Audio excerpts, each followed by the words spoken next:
একদিন মা যশোদা ঠিক করলেন দুষ্টু নন্দলালকে আজ একটু শিক্ষা দিতে হবে। প্রতিদিনই যে দই মাখন চুরি করে খায় আর ভাঙে সব হাঁড়ি কলস।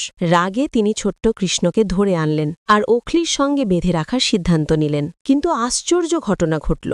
যতই দড়ি বাঁধতে যান প্রতিবারই দড়ি 2 আঙুল কম পড়ে যায়। মা যশোদা অবাক হয়ে আরও দড়ি আনেন, আরও জোড়েন, তবুও একই অবস্থা। শেষ পর্যন্ত তিনি ক্লান্ত হয়ে পড়লেন, পরিশ্রমে ঘাম ঝরতে লাগল, চোখে জল এসে গেল। তখন তিনি হাত জোর করে কৃষ্ণের দিকে তাকিয়ে মৃদু কণ্ঠে বললেন, লাল, আমি তোকে শাস্তি দিতে চাই না, আমি শুধু চাই তুই ভালো ছেলে হ।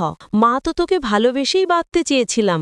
সেই মুহূর্তে কৃষ্ণ মৃদু হাসলেন, আর হঠাৎই সেই দড়ি যা এতক্ষণ 2 আঙুল ছোট ছিল সহজেই মিলিয়ে গেল। কৃষ্ণ নিজেই ওখলির সঙ্গে বাধা পড়ে রইলেন, যেন তার মায়ের ভালোবাসা ভরা ইচ্ছাকে তিনি নিজেই পূর্ণ করে দিলেন।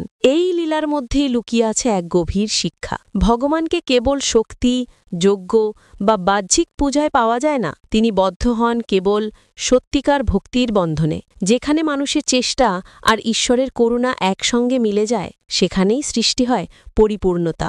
যে ভক্ত তার সমগ্র হৃদয় দিয়ে নিঃস্বার্থ প্রেমে ঈশ্বরকে নিজের মধ্যে স্থান দেয়, ঈশ্বরও সেখানেই নিজেকে বাঁধতে দেন, সেই প্রেমের দড়িতে, সেই 2 আঙুল করুণার ব্যবধানে। এই 2 আঙুলই হল রহস্য। 1 আঙুল মানব প্রয়াস আর 1 আঙুল ঈশ্বরের কৃপা। দুটি মিলে তবেই ভক্তি সম্পূর্ণ হয়। জয় শ্রীকৃষ্ণ।